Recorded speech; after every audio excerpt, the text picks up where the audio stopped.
3 cups of గోధుమ పిండి, కొంచెం సరిపడినంత ఉప్పు, తగినంత వాటర్ వేసుకొని చపాతీ పిండిలాగా మెత్తగా కలుపుకొని పెట్టుకోవాలి. నెక్స్ట్ బెల్లం తురుముకోవాలి. ఇది మనకి 1 కప్ ఉంటే సరిపోతుంది. నెక్స్ట్ శనగపప్పు నానబెట్టుకున్నది ఒక 2 కప్స్ కుక్కర్లో వేసి తగినంత వాటర్ వేసి ఉడకపెట్టుకుంటే సరిపోతుంది. బెల్లం, శనగపప్పు, పిండి 1:3 రేషియోలో మెజర్ చేసుకొని రెడీ చేసుకుంటే చాలు.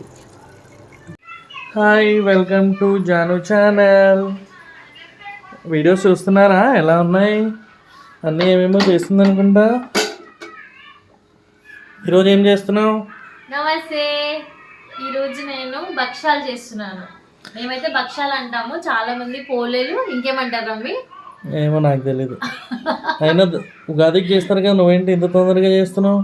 మన సబ్స్క్రైబర్స్ అందరికి ముందే చూపిద్దామని చెప్పి ఈరోజు చేస్తున్నాను. 1 కప్ తురిమిన బెల్లం, దీంట్లో ఇప్పుడు ఉడకబెట్టిన శనగపప్పు మొత్తం వేసేద్దాం. కొంచెం బెల్లం కరగాలి ఫస్ట్. తురుముకున్నాం కాబట్టి బెల్లం తొందరగా కరిగిపోయింది. ఇప్పుడు దీంట్లో ఉడకబెట్టుకున్న పప్పు వేసేస్తాను.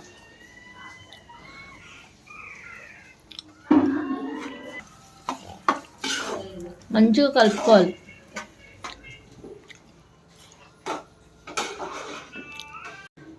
కొంచెం సోంపు, మనము భక్షాల్లో సోంపు వేసుకున్నా బాగుంటుంది.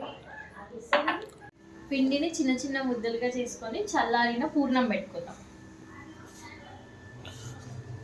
ఇదే పూర్ణము, దీన్ని ఫస్ట్ ముద్దలుగా చేసుకుందాం. మనకి పిండి చాలా సాఫ్ట్గా ఉండాలి, అలా అయితేనే మనము బచ్చాలు చేసుకున్నప్పుడు చాలా మంచిగా వస్తుంది. పూర్ణం ముద్ద ఇప్పుడు పిండిలో పెట్టుకొని కవర్ చేసుకోవాలి. అస్సలు బయటికి రాకుండా పెట్టుకున్నామంటే మనం ప్రెస్ చేసేటప్పుడు కూడా అలానే వస్తుంది, లేకపోతే పూర్ణం బయటికి వచ్చేసి మనం ఫ్రై చేసుకోవడానికి చాలా ఇబ్బంది అవుతుంది.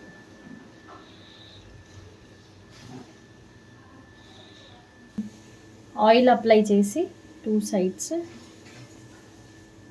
కవర్ పైన చేసుకుంటే నీట్గా వస్తుంది. నేనైతే చేయితోనే ఇలా ప్రెస్ చేస్తూ చేసేస్తాను. అలవాటు ఉన్న వాళ్ళు ఇలా చేయొచ్చు, లేకపోతే నార్మల్గా చపాతీ ఎలా చేస్తామో అలా కూడా చేసుకోవచ్చు. ఏంటి డిమార్ట్ కవరా?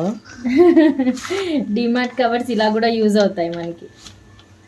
అండ్ ఈ పూర్ణం చేసేటప్పుడు చాలామంది నేను చేసినట్టు ఉడకబెట్టి కాకుండా మిక్సీ అయినా చేసుకోవచ్చు బెల్లం పప్పుని, లేకపోతే ఇలా చేసుకున్నా చూసారు కదా బాగానే వస్తుంది మనకి, మంచిగా మిక్స్ అయ్యి.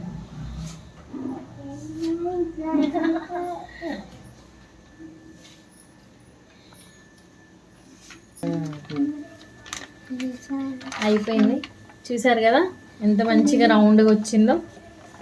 సో తవా కూడా హీట్ అయిపోయింది. ఇప్పుడు నేను దాంట్లో ఫస్ట్ది కాబట్టి కొంచెం ఆయిల్ అప్లై చేస్తున్నాను.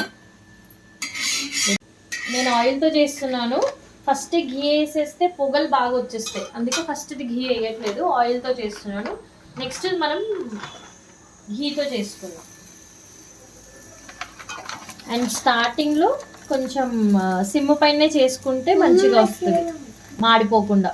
లేకపోతే మనం వేయగానే మాడిపోతుంది అది.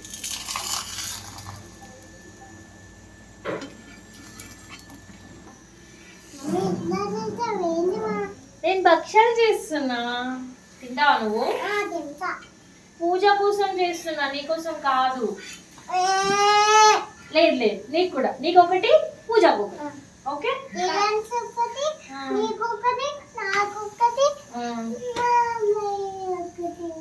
మామకు ఒకటి. ఓకే, అందరికి ఒక్కొక్కట. ఎన్ని చేయాలి అది? అయ్యా, నానికి నానికి కూడా కావాలి. అందరికి ఒక్కొక్కటి. దోశ కాదు అది, భక్షాలు. భక్షాలు దోశ, భక్షాలు దోశ, భక్షాలు భక్షాలు దోశ.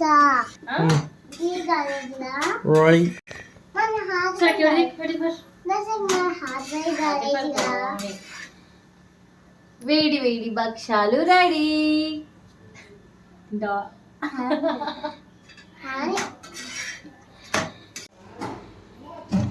చూస్తున్నారు కదా ఎంత ఈజీగా వచ్చేస్తుందో ఇలా చేయితో చేస్తేనే.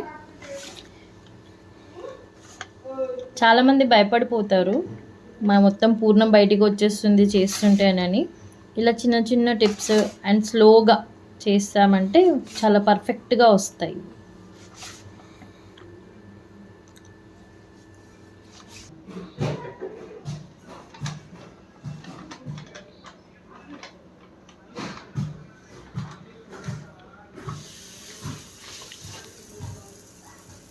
ఇప్పుడు ఇది ఘీతో చేసుకుందాం. ఫస్ట్ ఇది ఎలానో ఆయిల్తో చేసాం కదా, సో ఇప్పుడే ఏం వేయాల్సిన అవసరం లేదు. మనకి మంచిగా ఫ్రై అయిన తర్వాత లాస్ట్లో ఘీ వేసేసుకొని తీసేసుకుందాం.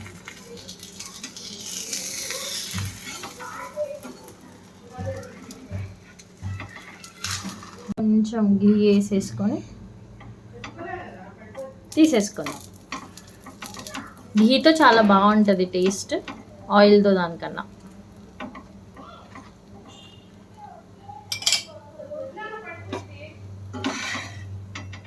రెడీ, ఘీతో చేసిన బొబ్బట్లు రెడీ.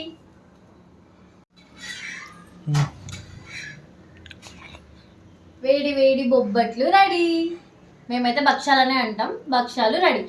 ఆల్రెడీ ఇక్కడ తింటూనే ఉన్నారు. ఇలా చేస్తుంటే ఇలా అయిపోతాయి. మా తేజాన్స్కి కూడా చాలా బాగా నచ్చాయి భక్షాలు. Thanks for watching. Do like, share and subscribe my YouTube channel.